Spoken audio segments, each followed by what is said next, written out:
우리는 흔히 우리가 가지고 누리는 삶의 부요들 또는 성취들을 통해서 우리의 삶을 서로 막 비교하고 또 판단하며 또 성패를 결정짓곤 해요. 이만큼 벌었으니까, 내가 이런 집에 사니까, 내가 이런 직업을 가지고 있고 이걸 이루었으니까 이 정도는 성공, 그 정도는 아니고. 근데 이게 참 모호한 것이 아까도 말씀드렸지만 상대적인 것이기 때문에 이게 답이 없어요. 그래서 우리나라가 참 힘든 나라라고 말하는 이유가 그 얘기를 하더라고요. 외국인들도 한국에 와서 살 때 이상하게 발견되어진 것이 그렇게 한국 사람들이 서로 비교를 한대요. 그래서 만족이 없고, 그리고 막 서로를 향해서 그런 막 판단들이 너무 강하다 보니까 삶에 여유도 없고, 그 기쁨이 없이 막 쫓기는 삶을 산다는 거죠. 경쟁하면서. 내가 있는 거, 맛있는 걸 먹고도 옆에 있는 사람이 뭔가 더 좋은 걸 먹고 있으면 박탈감, 뭔가 상실감을 가지면서 힘들어하고. 그처럼 우리는 흔히 우리가 가지고 누리는 삶의 부여들, 성취들을 통해 또 서로를 판단하면서 삶을 비교하고 또 성패를 결정합니다. 하지만 어떻습니까? 우리는 우리의 인생이 그 삶의 가치가 결코 그렇게 측량되지 않는 것을 알아야 돼요. 말씀드렸지만 말이 안 되고 사실 이게 판단 기준도 안 돼요. 보여지는 물질과 뭐 어떤 근거들을 가지고 인생이 성공이냐 아니냐를 판단하는 것이 불가능하다는 거죠. 그리고 하나님은 누구보다 당신의 자녀들인 우리가 이것을 아는 지혜를 얻기를 바래요. 야, 거기 있는 게 아니야. 삶의 성공이, 인생의 행복이 거기에 있는 것이 아닌 것을 우리들은, 당신의 자녀들은 알기를 바라신다는 거죠. 오늘의 말씀은 어떻게 시작되고 있습니까? 13절 말씀에 솔로몬의 전도서죠. 내가 해 아래에서 큰 패단되는 일이 있는 것을 보았나니 곧 소유주가 재물을 자기에게 해가 되도록 소유하는 것이라. 솔로몬의 평생의 지혜로 자신의 삶과 모든 인생의 삶, 말 그대로 해 아래에 살아가는 모든 사람들에게 있는 한 가지 패단, 공통적인 패단이라는 거예요. 그걸 봤는데 뭡니까? 해로운 현상을 봤는데, 자, 소유주가 재물을 소유하고 가져야 되는데 그걸 가지고 누리는 것이 아니라 이 소유들에게 짓눌려 사는 거, 이 소유 때문에 고통받는 그 저주를 받다는 거예요. 우리는 흔히 이 땅에서 각자의 필요로 또 바램으로 힘써 구하는 모든 성공의 산물들이 있을 것입니다. 근데 이 소유물들이 소유자에게 소유가 되어야 되는데 소유가 되는 것이 아니라 해가 되고 그를 공격하며 고통 주는 이유가 됐다는 거예요. 이 말이 그냥 누구나 할 수 있는 그런 허언적인 말이 아니라 이게 우리가 한번 생각해 볼 수 있는 실제적인 근거가 되어질 수 있는 이유는 무엇입니까? 이 솔로몬은요, 소위 말해서 그 당대 그 어떤 사람들보다도 가질 거 다 가져봤고 누릴 거 다 누려봤고 지가 원하는 거, 꿈꾸는 거, 계획한 것들은 하나도 구하지 못하고 얻지 못한 것이 없는 사람이었다는 거예요. 그렇기 때문에 이 솔로몬의 말은 흘려듣기가 힘들어요. 다 가진 사람, 다 누린 사람, 무엇이든 구하고 꿈꾸는 것들은 실패해 본 적이 없는 사람. 그러면 대체 모든 인생이 갈망하는 그 부여로 인한 패단은 어떤 것들이 있을까요? 먼저 생각해 보면 바르고 목적한 모든 결실들이 내 소유가 되어 딱 내 옆에 생긴과 동시에 더불어 같이 생겨나는 근심과 갈등의 문제가 있다는 거예요. 자, 돈이든 물질이든 뭐 내가 좋아하는 것, 내가 바라는 것들이 생기면 그것만 딱 생기면 좋겠는데 이것만 생기질 않는다는 거예요. 같이 생겨나는 것들이 있어요.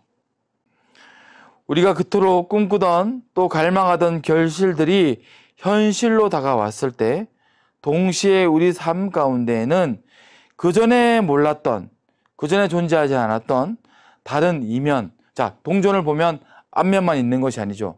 뒷면이 있죠. 똑같아요. 네가 꿈꾸던 그 모든 것들의 이면이 함께 다가온다는 거예요.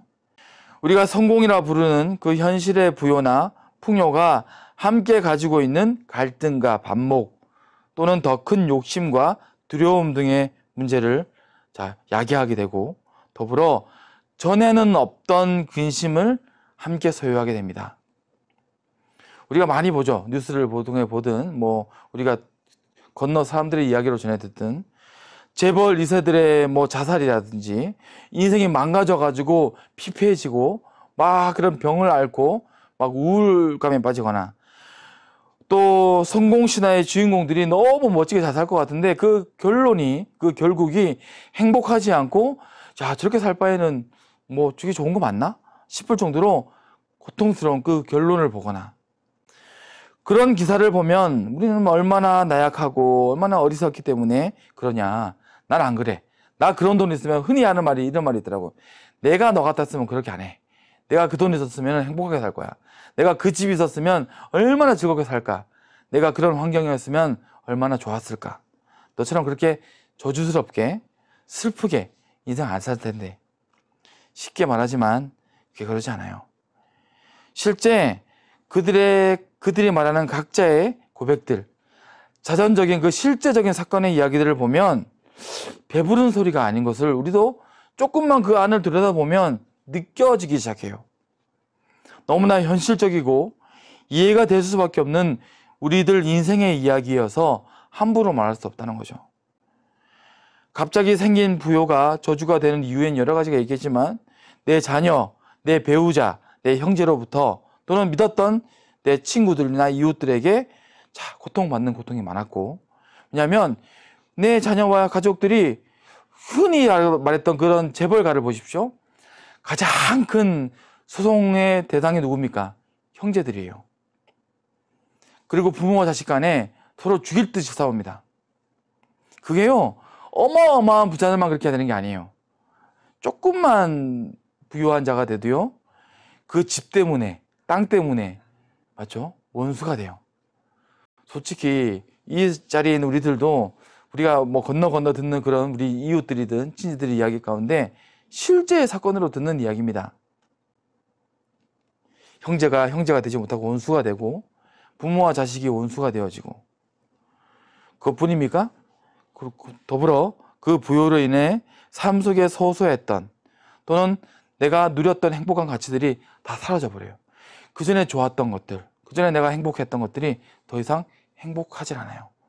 우리가 흔히 옛날에 들었던 어떤 이야기 있죠. 어떤 그 왕이 막 전쟁통에 막 피난을 가다가 어떤 너무 배가 고파가지고 며칠을 굶다가 결국 음식을 먹었는데, 그 어부가 잡아온 물고기를 하나 먹었는데 너무 맛있는 거야.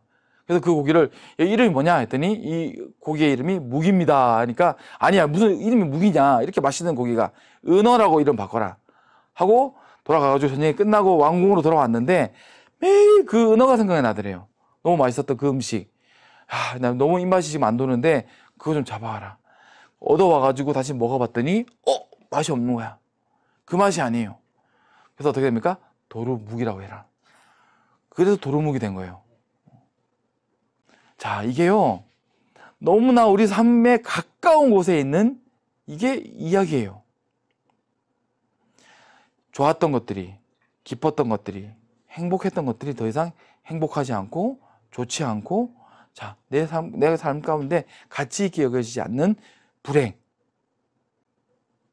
또 무서운 고통은 무엇입니까?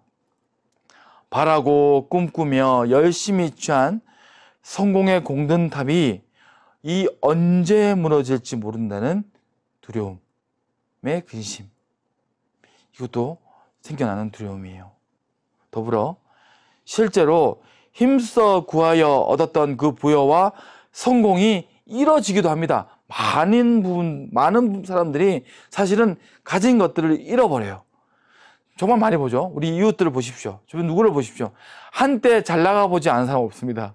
그게 진짜인지 아닌지 모르겠지만, 한때는 내가 몇백억을 내가 가졌고, 근데 과장되긴 했겠지만 거짓말은 아니더라고요. 과장은 많이 될 수 있겠지만, 그 말은 무슨 말입니까?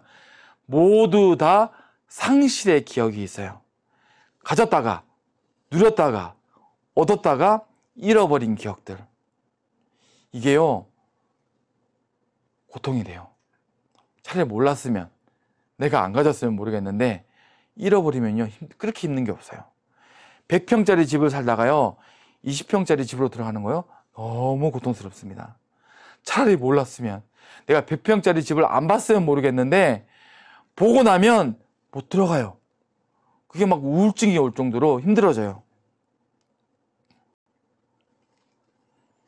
이런 상실과 무력감과 더불어 공허함, 잃어버리는 것에 대한 그런 우울. 근데 사실 이런 인생의 문제는요, 특별히 어떤 성공 신화의 주인공들만 겪는 문제가 아니죠. 아까 말씀드렸지만 우리 모든 삶 가운데 다 우리는 크고 작은 두려움과 근심과 상실을 경험합니다. 그러니까 그토록 많은 우울증과 공황증의 환자들이 있는 걸 거예요. 부자들만 있습니까? 아니에요. 우리 모두 각자의 삶 속에서 끊임없이 크고 작은 욕망과 상실의 반복 가운데 살아가고 있는 것을 봅니다. 그리고 무엇보다 모든 인생에 마주하는 가장 크고 근본적인, 절대 피해갈 수 없는 상실의 순간은 언제입니까? 15절 말씀에 그가 모태에서 벌거벗고 나왔은즉 그가 나온 대로 돌아가고 수고하여 얻은 것을 아무것도 자기 손에 가지고 가지 못하리니 이것도 큰 불행이라. 어떻게 왔든지 그대로 가리니 바람을 잡는 수고가 그에게 무엇이 유익하랴. 공술의 공수거라고 하죠. 이게 모든 인생에 동일한, 절대 피해갈 수 없고 난 아니다 라고 말할 수 없는 공통적인, 맞죠? 고통이에요. 모든 걸 누렸고 부자든 거지든 누구든 간에 무언가 가지고 있고 누렸던 것들을 다 놓아야 되는 순간들이 오죠. 우리의 인생의 마지막이라고 하는 완전한 상실의 순간을 마주할 것이기 때문입니다. 그렇게 모든 인생은 결국 언젠가는 고백하는 것입니다. 솔로몬과 같이 모든 것에 대한 상실과 허무함을 말하게 돼요. 그리고 이것이 우리 인생이 감당해야 되는 죄의 싹시고 죄의 몫입니다. 공허와 우울감, 내 안에 있는 채워지지 않는 것들. 그런데 하나님은요, 우리들 인생에게 그 죄의 값으로 사망과 상실의 저주와 고통도 허락하셨습니다. 죄가 졌으니까, 네가 죄를 졌으니까 져야 돼 했지만, 자, 어떻습니까? 그와 동시에 하나님은 당신의 간절한 사랑의 마음으로, 그 심정으로 구원의 계획을 세우시면서 우리를 인도하신 것처럼 우리의 이 마음을 향하여서도 도움의 손길을 뻗어주세요. 상실 가운데 고통받다 그냥 죽어라가 아니라 거기서 나와, 그 허무에서 나와, 이 저주에서 끊고 나와 하며, 자, 이 상실과 허무의 저주를 반전하여서 다시 돌아올 수 있는, 자, 허락하신 복을 누릴 수 있는 기회와 방법의 길도 또한 허락하셨다는 거예요. 그러면 그 비밀은 어디에 있을까요? 어떻게 우리는 그 길을 찾아갈 수 있을까요? 우리가 과연 그 저주의 고리를 끊고 우리 삶에 허락된 복과 은혜를 내가 다시 구하려면 어떻게 해야 될까요? 그 비밀을 알고 나가기 전 우리는 먼저 이게 중요합니다. 내 시선을 먼저 돌리고 바꿔야 돼요. 그 이야기를 시작하려면. 무슨 말입니까? 갈망하고 꿈꾸며 누리기 원하는 것들로부터 내 꽂혀있는 시선을 돌려야 된다는 거예요. 자, 내가 돈이든 물질이든 내 성공이든 뭐든 내가 바라는 그런 꿈꾸는 것들, 내 눈앞에 있는 문제든 멀리 바라보는 목적이든 꽂혀있는 그 결실들, 현실적인 그 근거들, 성공의 그 가치들에서 시선을 먼저 끊어야 돼요. 돌려야 돼요. 왜 그 시선을 돌려야 됩니까? 왜냐하면 우리 모든 인생의 눈과 마음이 빼앗겨 있는 그 부여와 성취, 바로 그 모든 수고와 노력의 결실들만 바라보면 오히려 우리는 찾지 못하고 눈뜬 봉사가 돼요. 눈뜬 봉사가. 눈먼 자가 됩니다. 못 본다는 거예요. 보여줘도 못 본다는 거죠. 이미 늦은 일이 되기 쉬워요. 그래서 그 비밀을 찾고 구하기 위해 우리는 바로 뭘 먼저 해야 됩니까? 바로 지금 멀리 그 결실, 내일 이루어질 그 욕심들, 내가 열심히 꿈꾸는 그 일들을 바라보기 전에 지금 딱 멈춰서 우리는 내가 선 지금이라는 시간과 자리를 돌아봐야 돼요. 우리들 인생의 무지함으로 너무나 쉽게 놓쳐버리고 잊어버리는 그 지금이라는 이 순간과 과정 가운데 이미 하나님은 누릴 수 있는 그 은혜의 비밀을 숨겨두었다는 것을 우리는 아는 자가 돼야 돼요. 18절 말씀에 사람이 하나님께서 그에게 주신 바 그 일평생에 먹고 마시며 해 아래서 하는 모든 수고 중에서 낙을 보는 것이 선하고 아름다움을 내가 보았나니 그것이 그의 몫이로다.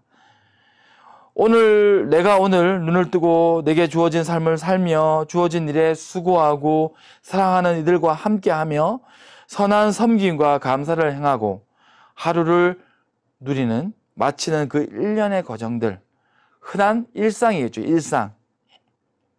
그렇게 하루하루, 한 달, 1년 그 시간들이 내 삶에 차곡차곡 채워지고 갈물이 되는 일, 그것을 말씀은 무엇이라고 합니까?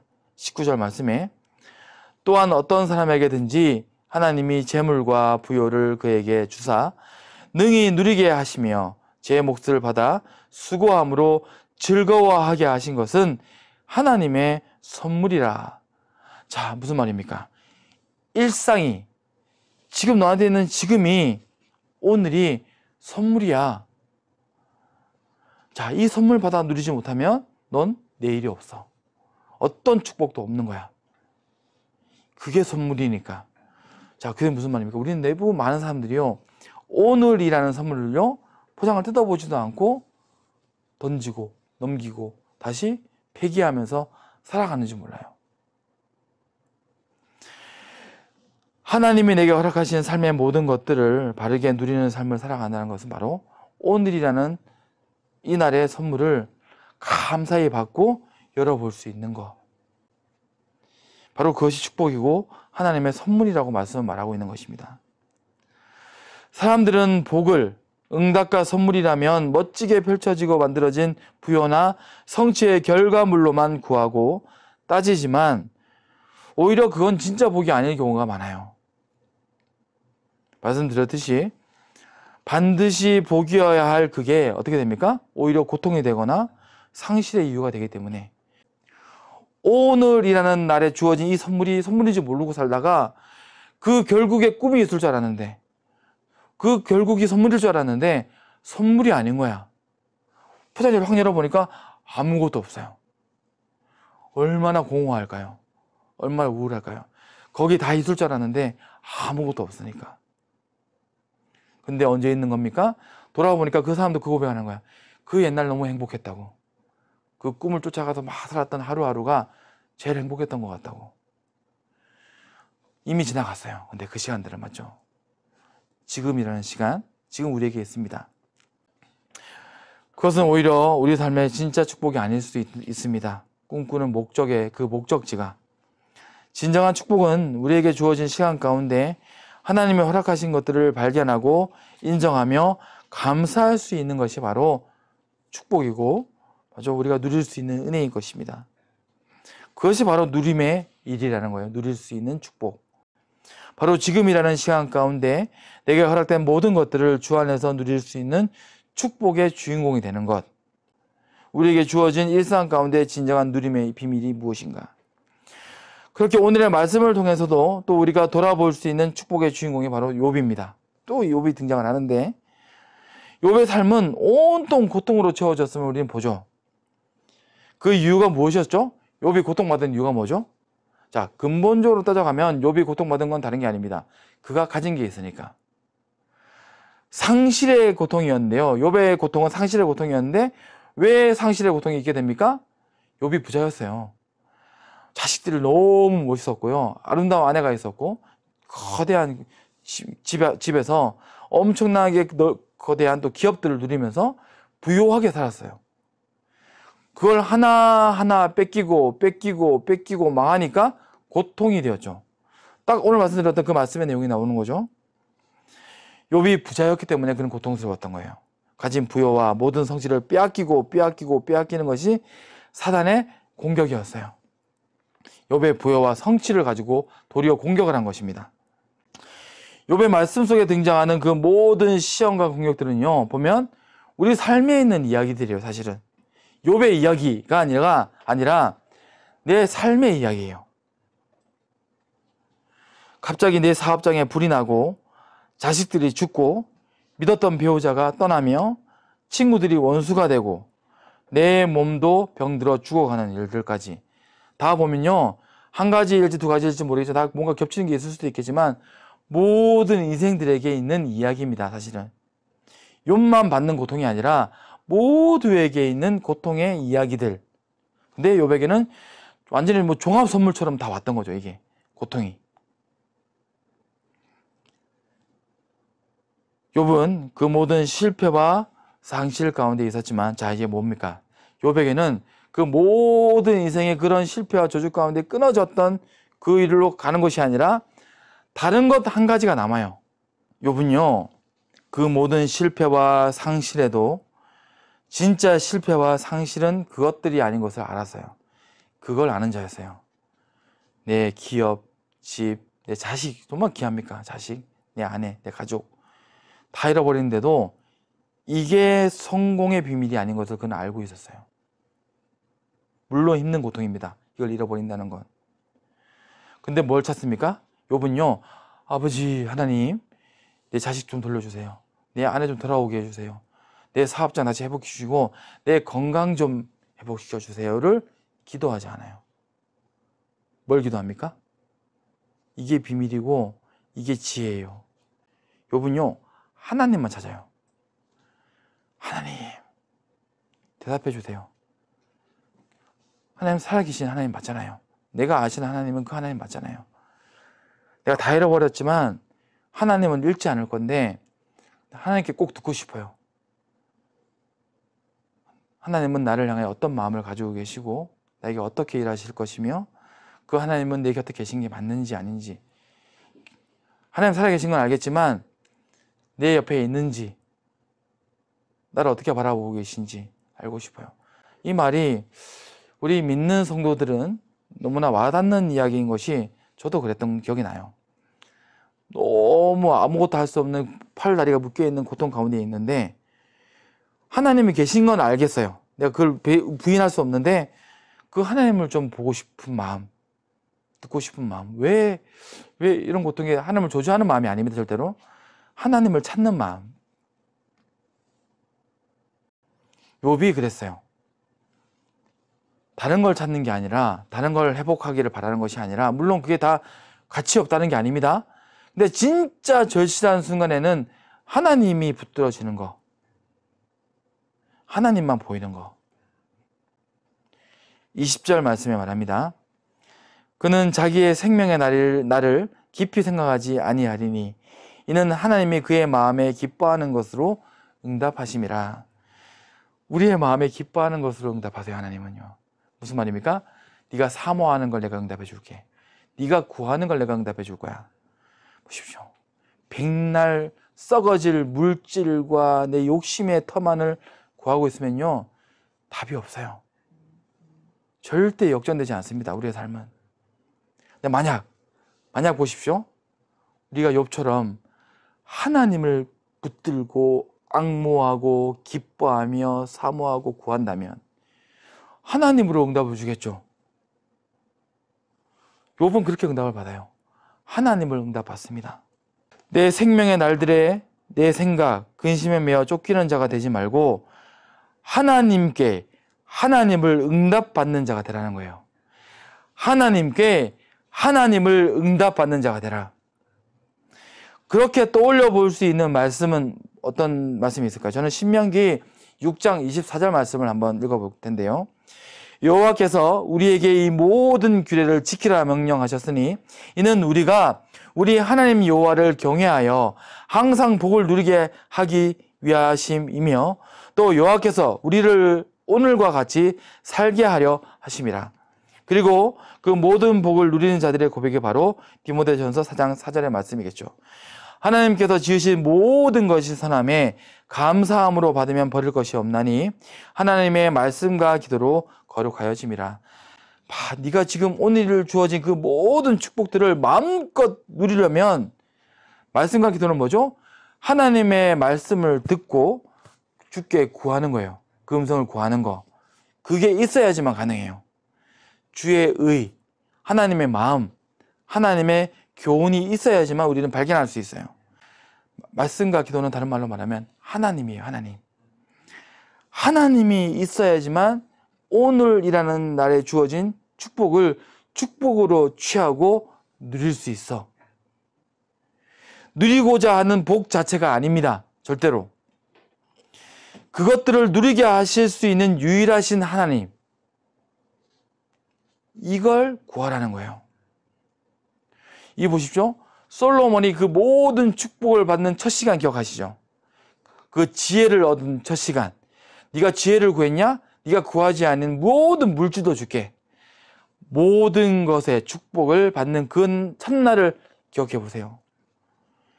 하나님께서 무슨 말씀을 솔로몬에게 했죠? 다 준 다음에 네가 나를 놓치지 않으면, 네 아버지 다윗처럼 네가 나한테 약속한 일들을 돌이키지 않고 나를 구하고 찾는 이 지금의 이 모습을 잃어버리지만 않으면 내가 끝까지 다윗에게 주었던 축복처럼 너를 축복해 줄게. 하지만 너 나 잃어버리잖아? 다 없는 거야. 다 없어. 사실 욥은 솔로몬보다 지혜로운 자예요. 왜입니까? 그 비밀을 아는 자였기 때문에. 그래서 욥기서는 지혜의 책이 돼요. 이 욥은요, 그 하나님을 잃지 않고, 맞죠? 그 축복의 비밀을 구했고 그걸 누리는 말씀이 되었죠. 그리고 우리도 그 모든 인생들 중에서 가장 뛰어난 지혜자였던 이 솔로몬보다 우리도 지혜로운 자가 되어야 됩니다. 무슨 말입니까? 인간의 지혜로는 불가능하다는 거예요. 다시 말하면 솔로몬보다 지혜로우란 말은 다시 말하면 인간의 지혜로 하지 말라는 얘기예요. 솔로몬보다 지혜로울 수 있는 길은 우리가 실패하고 고통받는 길처럼, 자, 어쩌면 어려운 길이 아닐 수 있습니다. 예수님께서 말씀하신 것처럼 내 짐은 절대 무겁지 않아. 내 멍에는 무겁지 않아. 수고와 무거운 짐 내려놔. 그리고 훨씬 가벼운 내가 메고 있는 이 멍에를 함께 매자 하신 말씀처럼 말입니다. 쉽게 말해 내 지혜에 의지하고 내 지혜로 경영하지 말고, 자, 이제 눈을 돌리라는 거예요. 하나님께 나오라는 것입니다. 하나님이 나에게 허락하신 그 모든 것들에 우리가 우리의 판단과 지혜로 앞서 재단하기를 그치고 말씀과 기도로 감사하는 가운데, 자, 감당하는 일들을 시작하라는 거예요. 무슨 일을 하든 오늘이라는 시간 가운데 그 모든 것들을 말씀과 기도로 우리가 구하며 누리며 나아가는 거예요. 욥은 그렇게 하나님을 구하고 소유하며 누리게 되므로 자신의 모든 형편을 누릴 수 있게 되었고, 그러자 어떤 일이 벌어집니까? 그때서야 진짜 부요, 누려지는 축복이 허락돼요. 그 전에 누렸던 욥의 모든 축복은 누려진 적이 없습니다. 어찌 보면 온전히. 근데 그 이유, 하나님을 응답받는 그 순간부터 욥이 누린 그 모든 부요는요, 완벽히 누려지는 축복이 되었어요. 자, 우리도 마찬가지입니다. 너무나 간절한 소망이 있고요. 맞죠? 간절한 우리의 간구하는 우리의 목적과 꿈과 비전들, 또는 지금 우리 앞에 있는 문제들이 있겠죠. 구체적인 우리 안에 있는 기도의 제목들. 그거 더불어서 딱 싫은 문제들, 피해가기를 원하는 문제들, 고통받기 싫은 문제들, 이런 일이 없었으면 하는 것들 또 있겠죠. 어려움들까지. 좋은 일이든 나쁜 일이든 우리는 간절합니다. 좋은 건 얻고 싶고 나쁜 건 피하고 싶고, 이 간절함. 하지만 우리는 지금 이 시간부터는 거기에 매여서 구하는 것이 아니에요. 좋은 일이든 나쁜 일이든 여기에 매여가지고 이것만 집중해서 기도하는 것이 아니라 문제는 기도해야 하는 것이 맞습니다. 좋은 일이든 나쁜 일이든 함께 내어놓는 것까지가 기도예요. 맞죠? 이거예요. 이걸 어떻게 해주세요 라는 걸 가지고 기도를 끝내면 안 돼요. 기도는 시작하는데 이 기도의 제목들을 내어놓고 그리고 기도하는 거예요. 항상 말씀드리죠. 기도의 가장 선한, 가장 이상적인 모델은 예수님의 기도죠. 겟세마네의 기도. 간절히 하나님께 다 아랬는데 결국 그 뒤에 가가지고 뭐라고 기도합니까? 내 뜻대로 하지 마세요. 그렇다면 그 기도는 도루묵이 기도입니까? 헛된 기도한 겁니까? 몇 시간을 기도했는데 하나님 내 뜻대로 하지 마세요. 왜 기도한 거야 도대체? 내 뜻대로 안 하는데 왜 기도한 거야? 그게 아니에요. 그 모든 걸 내어놓는 것까지가 자 우리의 기도이고요. 그리고 어딜까지 기도해야 됩니까? 내 마음은 주님 이런데, 내 고통은 이런데, 내 지금 있는 내 마음은 이런데 주님 그렇게 주님 받으시고 아시고 하나님께서 예비하신 선한 방법대로 일해주세요. 그게 바로 욥에게 주신 축복이고 모든 믿음의 선진들이 받은 그 축복의 제목들이겠죠. 욥은 그렇게 누리는 자가 되었습니다. 그리고 우리에게도 주님께서 말씀하신다는 거예요. 우리는 오늘 이 말씀을 통해서 솔로몬의 고백과 또 욥의 그런 고백들을 통해 보면서 우리 삶을 돌아보는 거예요. 아까도 말씀드렸죠. 오늘이라는 시간 가운데 우리가 감사하지 못하면요, 오늘이라는 시간 가운데 주어진 선물을 뜯어보지 못하면요 지나가는 거예요. 오늘은 더 이상 오늘이 아닌 게 됩니다. 오늘이 지나가면 오늘은 오늘이 아니에요. 그 말은 그 선물을 뜯어볼 수 있는 기회는 지나간 거예요. 근데 너무나 많이 우리들은 감사하지 못함으로 오늘이라는 선물을 쓰레기통에 갖다 버리며 지나가버립니다. 이유가 있다. 물론 이유가 있겠죠. 너무 힘들어서, 너무 슬퍼서, 오늘 내가 왠지 기분이 안 좋아서, 제가 날 좀 힘들게 해가지고, 제가 날 괴롭혀가지고, 제가 나한테 나쁜 말 해가지고, 내가 지금 하고 있는 일들이 안 돼가지고, 다 이유는 많습니다. 근데 보십시오. 물론 이유가 있습니다. 이유가 이유일 수 있어요. 하지만 그런 이유로 하나님의 선물을 갖다 버릴 거예요? 누가 이건 불행입니까? 내 불행인 거예요. 다 이유가 있을 수 있습니다. 다 이해할 수 있어요. 하나님도, 예수님도 말씀하시죠. 네 필요를 내가 안다. 그 필요라는 건 뭡니까? 근심일 수도 있고 좋은 일일 수도 있겠고 내가 너 사정을 알아. 하지만 먼저 그의 나라와 그의 의를 구하라.